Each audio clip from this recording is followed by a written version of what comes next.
જો બાબા સાહેબ હયાત હોય તો એ રોલ પ્લે માટે પધારે વાડીના પ્રમુખશ્રી, તમામ કારોબારી સભ્યશ્રીઓ, વડીલો, યુવાનો અને બહેનો, માતાઓ અને નાની નાની દીકરીઓ અને વિદ્યાર્થીઓ તમામનું સજીવન સમાજ વાડી તરફથી આપ સર્વેનું સ્વાગત કરીએ છીએ। આજનો દિવસ જ શા માટે? રોલ પ્લે માટે। તો આજના દિવસે રાષ્ટ્રમાતા અને દેશના પ્રથમ મહિલા શિક્ષિકા એવા સાવિત્રીબાઈ ફૂલેનો જન્મદિવસ છે, એટલા માટે આજનો દિવસ પસંદ કર્યો છે।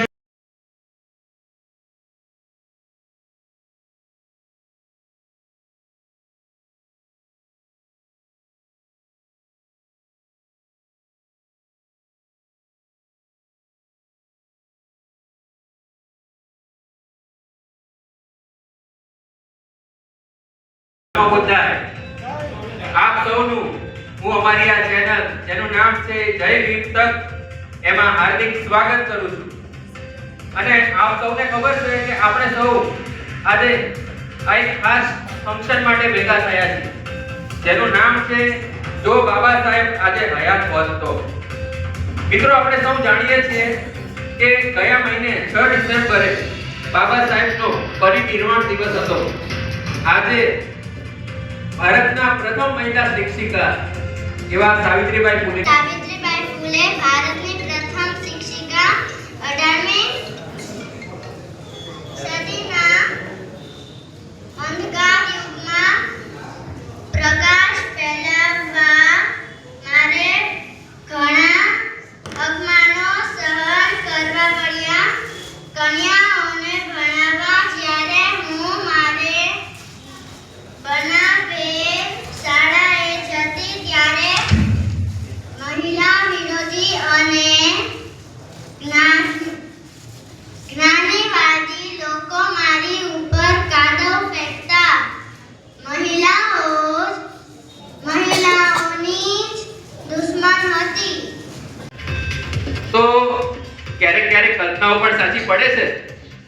થોડીક જ ક્ષણોમાં બાબા સાહેબ આપણી વચ્ચે સ્વયં ઉપસ્થિત હશે અને આપણા પ્રોબ્લેમ અત્યારના આપશે। તો આપણે સૌ બાબા સાહેબની આતુરતાપૂર્વક રાહ જોઈએ। થોડીક જ ક્ષણોમાં બાબા સાહેબ આપણી વચ્ચે ઉપસ્થિત હશે।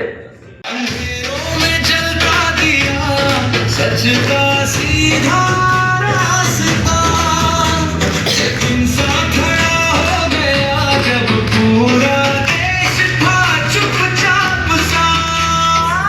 કેમ છો બધા? નમો બુદ્ધાય। હું હજી મર્યો નથી। મારા શબ્દો, મારા આદર્શો, મારા સિદ્ધાંતો તમારી વચ્ચે ગુંજે છે। શું આ બાબતે હું સાચો છું? અરે બાબા સાહેબ, ખરેખર તમે મને તો મારી પોતાની આંખો પર જ વિશ્વાસ નથી આવતો। બાબા સાહેબ, તમે જોઈ શકો છો એમ તમને જોવા અને સાંભળવા માટે આખો સમાજ ભેગો થયો છે અને સમાજના અલગ અલગ વર્ગોના લોકો એમના પ્રોબ્લેમ્સ લઈને તમારી પાસે એનું સોલ્યુશન માંગવા માટે આવે છે। જીવનમાં સૌથી પહેલું જે પગથિયું છે એ છે વિદ્યાર્થી જીવન। બાબા સાહેબ, તમારા સમયમાં તમને પોતાને વિદ્યાર્થી તરીકે ઘણી તકલીફો સહન કરવી પડી, જેમ કે તમને ક્લાસની બહાર બેસાડવામાં આવતા હતા અને પાણી પીવાનું માટલું પણ અલગ રાખવામાં આવતું હતું।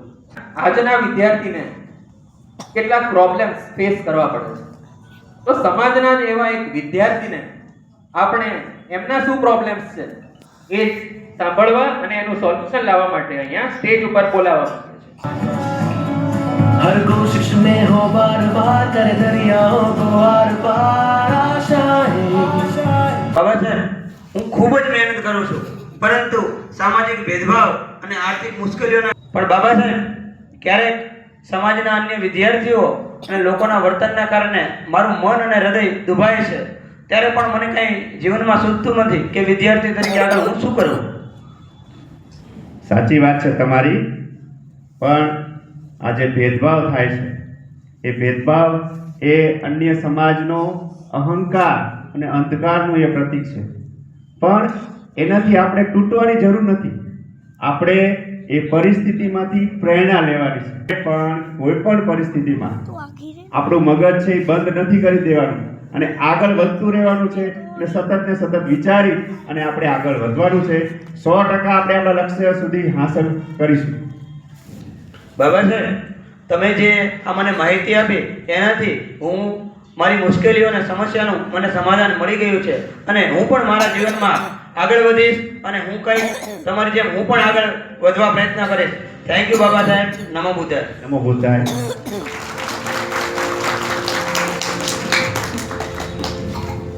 તમે જે બંધારણીય હકો આપ્યા એના કારણે સમાજનો ઘણો બધો વર્ગ શિક્ષિત થયો છે, શિક્ષણ મેળવીને નોકરિયાત પણ થયો છે અને અત્યારે સમાજના ઘણા બધા લોકો એ સારી સારી પોસ્ટ ઉપર નોકરી કરે છે. એમાં ડોક્ટર, એન્જિનિયર, શિક્ષક, કોઈ પણ પ્રોફેશન લઈ લો, સમાજના લોકો તમારા આપેલા બંધારણીય હકોના કારણે ત્યાં પહોંચેલા છે. પરંતુ દુઃખની વાત છે કે હજી પણ સમાજનો મોટા ભાગનો વર્ગ એ મજૂરી કરીને પોતાનું ગુજરાન ચલાવે છે.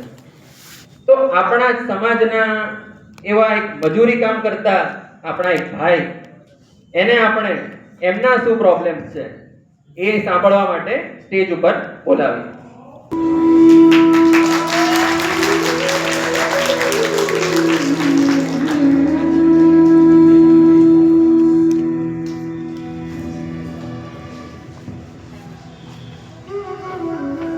નમો બુદ્ધાય બાબા સાહેબ. નમો બુદ્ધાય.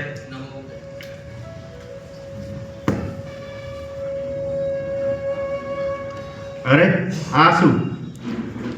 ના ના બાબા સાહેબ, મજૂરોને તો નીચે જ બેસવાનું હોય બાબા સાહેબ. આપણે સમાનતા માટે લડાઈ લડી છે અને બધાને સમાન અધિકારો અને હકો આપ્યા છે. તમારું સ્થાન પણ મારી સાથે જ હોવું જોઈએ.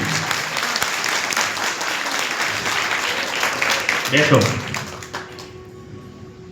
અરે ભાઈ, બાબા સાહેબે આપેલા બંધારણીય હકોના કારણે એક મજૂર કે પછી કોઈ પણ એક ક્લાસ 1 કક્ષાની વ્યક્તિને સમાન અધિકારો મળે છે. એટલે આપણે સહેજ પણ નાના અનુભવવાની નથી. જી બાબા સાહેબ, તમે જીવનમાં ઘણો સંઘર્ષ કર્યો છે. આ ભારત વર્ષને, આપણી સમાજને આખું જીવન સમર્પિત કરી દીધું છે બાબા સાહેબ. પણ હજુ પણ ઘણી બધી તકલીફો પડે બાબા સાહેબ, ઘણી બધી તકલીફો પડે છે. મારા જેવા મજૂર ઘણા બધા એવા છે, સવારમાં 6-7 વાગે મજૂરી પર જાય છે, આખો દિવસ 12-13 કલાક મજૂરી કરે છે, તો એમને પૂરતું મહેનતાણું મળતું નથી બાબા સાહેબ. આ મોંઘવારીમાં પરિવાર સંભાળવો એટલો અઘરો થઈ ગયો છે, એટલું બધું અઘરું થઈ ગયું છે. સંતાનોની બધી ઈચ્છાઓ પૂરી કરવી, એ લોકોના ભણવાના ખર્ચ, બધું એટલું બધું અઘરું થયું છે તો જાણે જીવન જાણે એકદમ જીવવું કપરું લાગી રહ્યું છે બાબા સાહેબ. શું કરીએ? ખૂબ જ દુઃખ થયું. મહેનત કરનાર આ દેશનો અને સમાજનો સાચો સર્જક છે. જી. અને જો એને શોષણ અને અન્યાય થાય અને તમારી આખી પેઢી બદલાઈ જશે. એટલે તમે શિક્ષણ તરફ જાઓ. બાળકોના શિક્ષણ માટે ચાહે તમારે કોઈ પણ ભોગ આપવો પડે, ચાહે તમારે બલિદાનો આપવા પડે, કુરબાનીઓ આપવી પડે, દેવું કરવું પડે, છતાં પણ તમે તમારા બાળકોને ભણાવો અને તમારું અને તમારા બાળકોનું ભવિષ્ય સુનિશ્ચિત કરો. બાબા સાહેબ. સંગઠિત બનો અને સંઘર્ષ કરો. તમે સંગઠિત હશો તો સંઘર્ષ કરી શકશો અને કોઈ પણને તમે ઝુકાવી શકશો. એટલે તમારી સામે જો શોષણ થાય છે, જે અન્યાય થાય છે, એના માટે જો તમે મજૂરો સંગઠિત હશો, તમારા યુનિયનો હશે અને એક ઉત્તમ નેતૃત્વ હશે, તો તમારે જે કામના કલાકો માટે તમારે જે શોષણ થાય છે, મહેનતાણું નથી મળતું, એ તમામ જોગવાઈઓ આપણે બંધારણમાં કરેલી જ છે. જો યુનિયન સાથે, સંગઠન સાથે જો તમે લડાઈ લડશો તો તમારી આ સમસ્યાનું નિરાકરણ 100% થશે. જી બાબા સાહેબ. પણ તમારી લડાઈ ગાંજો, પાન મસાલા, આવું બધું ખાઈને પોતાનું શરીર બગાડે છે. અને કેન્સર જેવી બીમારી એટલી બધી ભયંકર થઈ જાય છે ને, તો એમના નાના નાના બાળકો બધું રજડતું મૂકીને પરિવાર અસ્તવ્યસ્ત કરીને મૃત્યુ પામે છે. બાબા સાહેબ, મને ઘણીવાર એવો વિચાર આવે છે કે એમના ધર્મમાં પણ આવું એ લોકો ગ્રહણ નહીં કરતા હોય. મને ખબર છે ભગવાન બુદ્ધે પંચશીલમાં કીધેલું, સુરા મેરે મજ્જ પમાદ ખાના વેરમણી શિક્ષા પદમ સમાધિયામી. બાબા સાહેબ, મને એ સમજાતું નથી કે આ લોકોને વિચાર નહીં આવતો હોય કે મારા બાળકોનું શું થશે, મારી પત્નીનું શું થશે, મારો પરિવાર વિખેરાઈ જશે. બાબા સાહેબ, જ્યારે રાજરત્નનું મૃત્યુ થયું બાબા સાહેબ, ત્યારે તમે એવું કીધેલું કે ભારતમાં મારા લાખો રાજરત્ન છે, એનું શું થશે? તો આજે રાજરત્ન આપણા પરિવારમાં તમારો જે આશય હતો કે મારા રાજરત્ન માટે હું લડીશ, તો એ આવી રીતે આપણું યુવાધન આ રીતે વિખેરાઈ જાય છે, નષ્ટ થઈ જાય છે. તો એના વિશે શું વિચાર નહીં આવતો હોય? બાબા સાહેબ, તો આના માટે મારે શું કરવું જોઈએ? આપણી સમાજે શું કરવું જોઈએ? બાબા સાહેબ,